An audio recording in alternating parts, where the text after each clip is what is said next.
Welcome back. Today we're starting to talk about the element of concept, and here are a few of the things we're going to discuss in the next few weeks. We're going to talk about the problem with inspiration and how to create inspiration in 3 easy steps. We're going to discuss some techniques for creating ideas on demand so that you never ever get stuck again in front of a blank page. We're going to talk about building concepts. We're also going to discuss the difference between ideas and concepts. And we're going to talk about the safety rules, and those are going to be some common pitfalls to be aware of in the process of creating concepts. So these are some of the things we're going to talk about in the next few weeks. I'd like to remind you that these videos are only going to stay online as long as we're talking about concept. As soon as we move on to the next element, which is vision, those videos are going to go offline. And the reason I'm doing this is because I would like this to be a semi-live experience in which we go through this together. Okay? So, without further ado, here is the element of concept.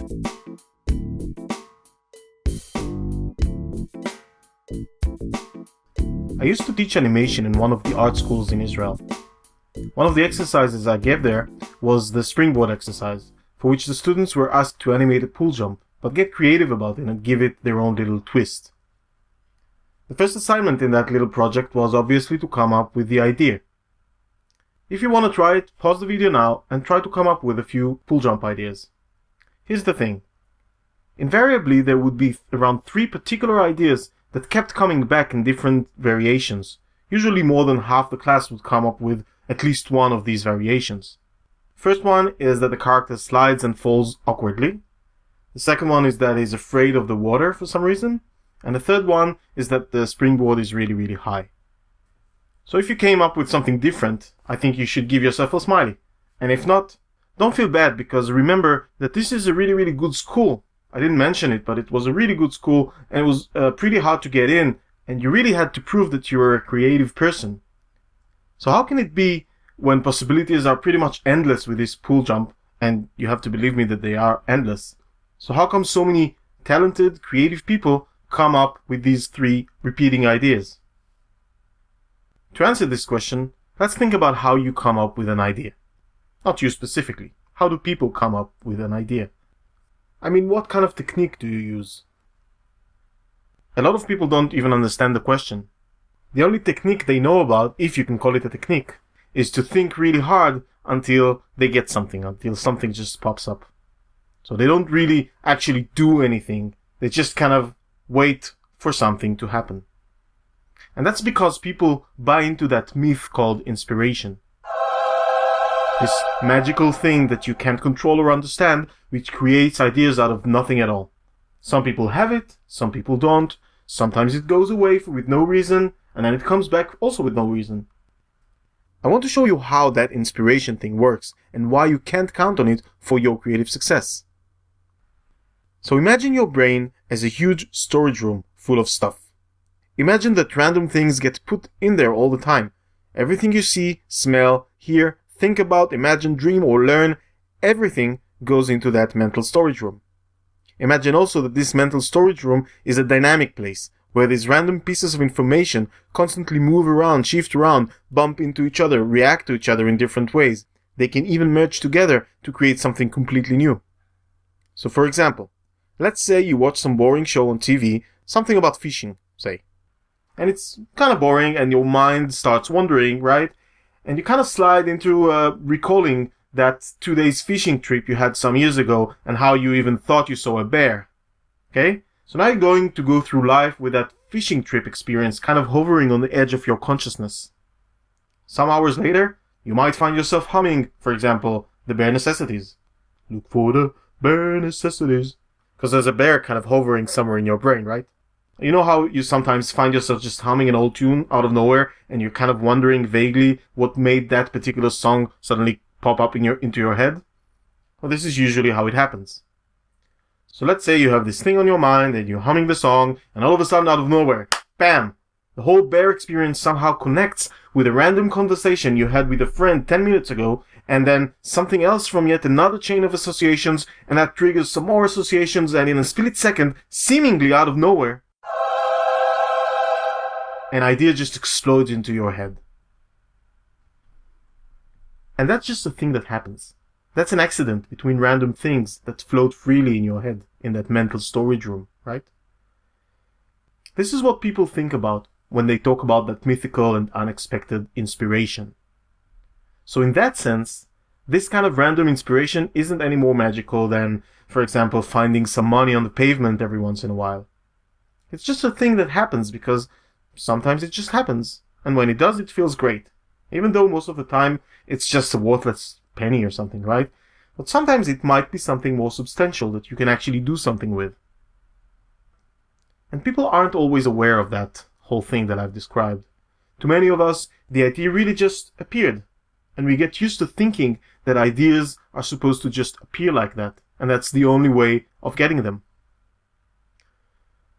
But of course, when you're a creative professional, or a student even, when you have a deadline and a specific context maybe that the idea needs to fit into, then you can't just count on that as the method of work. The chance of just the right kind of associative accident happening is almost zero, right? It's like trying to make a living by walking around and hoping to find some money on the pavement. So what happens when someone who's very used to relying on random inspiration for ideas suddenly needs to come up with an idea on demand? At first, he or she will sit at their desk, eyes blurry, and just wait for something to appear out of nowhere. After all, that's how inspiration is supposed to work, right? Fast forward a few hours or days or weeks, and unfortunately, no magical inspiration happened, and he's all disappointed and frustrated and feeling totally uninspired.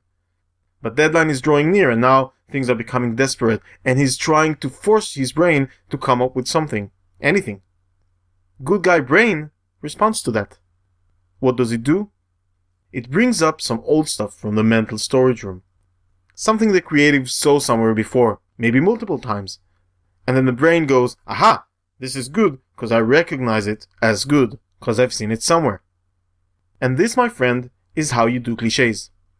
This is exactly what happened to the students with the 3 pool jump ideas. So what's the bottom line here? First, you need to get it out of your head that you need inspiration in order to get ideas. It's actually the other way around. You need ideas to get inspired. Ideas stir up inspiration, not the other way around.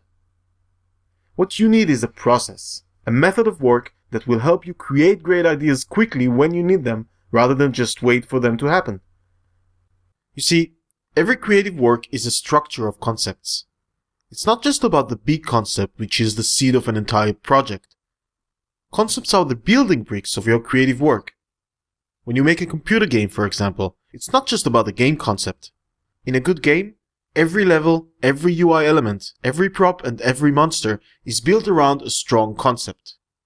And this is true for most complex creative projects, whether you're writing a book, composing a soundtrack, or designing a website.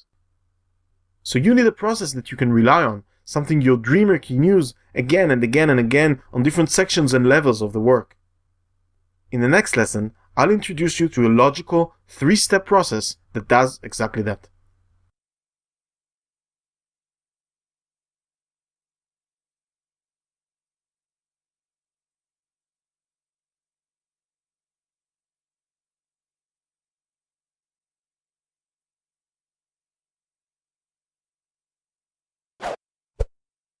In a moment, I'll outline the 3 steps of the dreamer's process.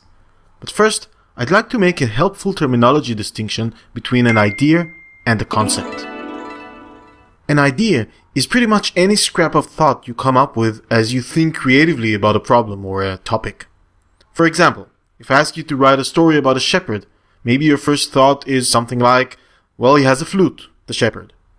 That's an idea. Maybe your second thought is, but he's really awful at playing it and the sheep are suffering. That's an idea too. Now a concept is something much more complete than that. It's a seed that you can work on and grow your work around. So in our shepherd's example, a concept for the story might be something like, a shepherd boy discovers one of his sheep is actually a cursed princess, and he goes on a dangerous quest to find the evil sorcerer and lift the curse. Save the girl. Now that's a concept. See the difference? This is not just an idea, this is a more complete thing. It's a solution to the problem. It's something you can build on. So with that in mind, here are the 3 steps of the dreamer's process. Step 1. First, you'll need to come up with a lot of raw materials. These are ideas, not concepts. Just thoughts, and they don't have to be good at all, you just need a lot of them. This isn't as easy as it may sound, and actually the next section of the course is all about methods of doing that. Step number 2, when you have enough raw materials, you'll need to play around with them until a few potential concepts emerge. This is like deliberately creating that random inspiration we've been talking about in the last lesson. But the big difference is that here we're doing it through actual work, not just daydreaming passively and waiting for it to happen. Step number 3. Now that you have a few good options, you'll have to choose and capture your final concept. This is going to be the core of your work, the heart and soul of it, whether you're doing a standalone project or you're working on a chunk in something bigger. In the next couple of sections, I'll go through each of these steps and explain it pretty thoroughly, with logic and examples and exercises. I'll say this again, do the exercises and then show them. Learning through doing and through feedback is 100 times stronger than just listening to the words that I'm speaking. Thanks for watching. I hope you enjoyed the video. If you did, like it and subscribe to the channel so that you don't miss out on future videos. And I'll see you next time.